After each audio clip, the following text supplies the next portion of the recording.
Respected Professor Reenu Nanda, Dean Education, University of Jammu, Dr. Muhammad Abid Siddiqui, Aligarh Muslim University, and Mr. Shahidullah Khan, international speaker from Belgium, faculty members, scholars, and dear students. It's my pleasure to be here before you to give the address on the webinar which is being organized by the Department of Education, Government Degree College, Punch. It is certainly heartening to note that the Department of Education has made all possible efforts to make a successful international webinar on the theme Challenges of Education During COVID-19. As each one of you is aware of the fact that it is a problem that has been created for the entire globe, and this COVID-19 has put every individual of the globe in trouble. Many countries are facing lockdown for quite some time, and this problem started in the month of March, and on 11th March 2020, World Health Organization declared it as a pandemic. Thereafter, every country started taking steps to control the spread of this disease in different areas. And if we minutely observe its impact on various segments of the population, the most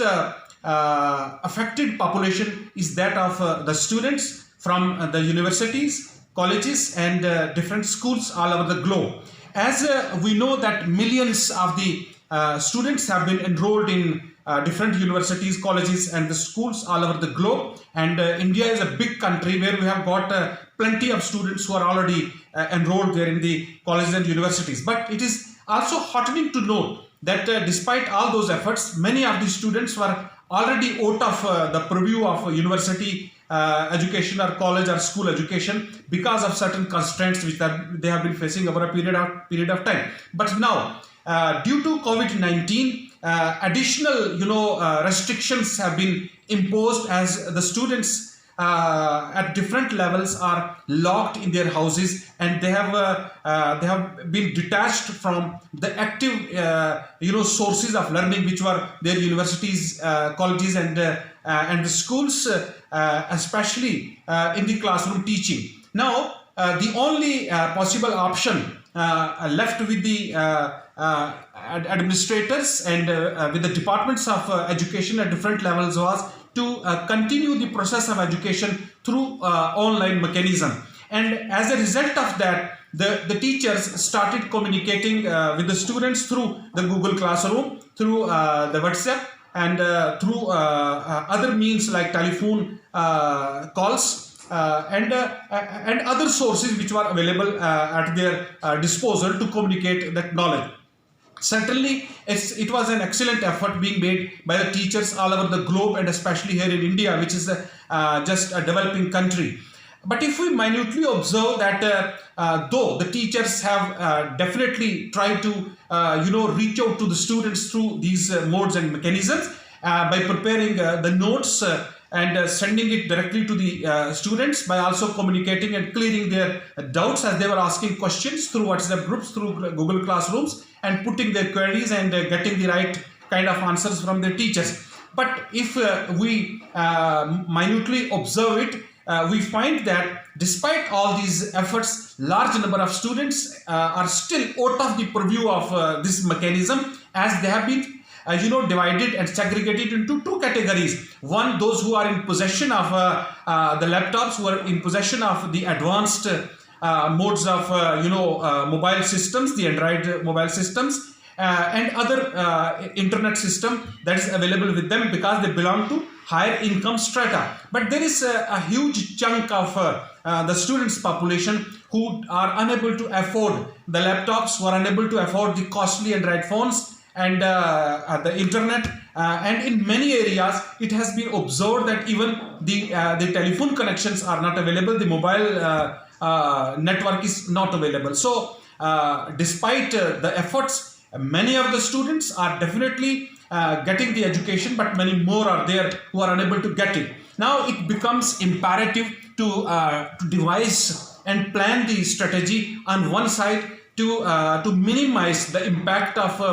COVID-19, as the best recommendation that has been given to the entire world is stay home, stay safe. So if we apply this, then it means the students have to be provided with the material there at home straight away through different mechanisms that we have already mentioned here, and then also look forward to the conduct of their examinations by the university in the university and the colleges, and also by different boards, the school education boards at different levels, or secondary education boards at the national level in India. If we minutely observe it, it seems to be a tough task. So we have to deliberate upon the issue, and our scholars, our learned participants have to come up with the strategies and with the plans and with the recommendations, which ultimately are to be used as a base for planning the conduct of examination, and which are to be used for making the online teaching effective. Our degree college certainly has taken a lead in organizing this international seminar, and it is pertinent to mention that Government Degree College Poonch is located just near the line of actual control, only 3 kilometers away from LOC, and despite many limitations and geographical disadvantage, the college is making all possible efforts to reach out to its large number of students, and the teachers are taking the initiatives. They are working very hard to reach out to the students and communicate this knowledge. Now if we evaluate or assess the real situation that we find, in fact the students come to schools, the universities and the colleges not only to get the knowledge, the bookish knowledge they have, they also come to build relationship. They also come to develop skills, the communication skills, management abilities, and many more things which ultimately help them in their adjustment with the economic activities in leading successful lives. So it cannot be, the online teaching cannot be a replacement for the classroom teaching or a direct interactive teaching between the teacher and the students. But anyhow, this present problem that started in the month of March, it is still going on at present, and it is not clear that how long will it continue. So if we have to deal with the situation for a couple of months more, we certainly have to come up with a plan to make the education affordable, to make the education available to large number of students. My appreciation to the head department of education, Dr. Atikur Rahman, who is a very competent scholar, and definitely we feel happy that he has taken all the initiatives to organize this webinar, and I am very hopeful that in the long run this would certainly assist the policy makers and the planners in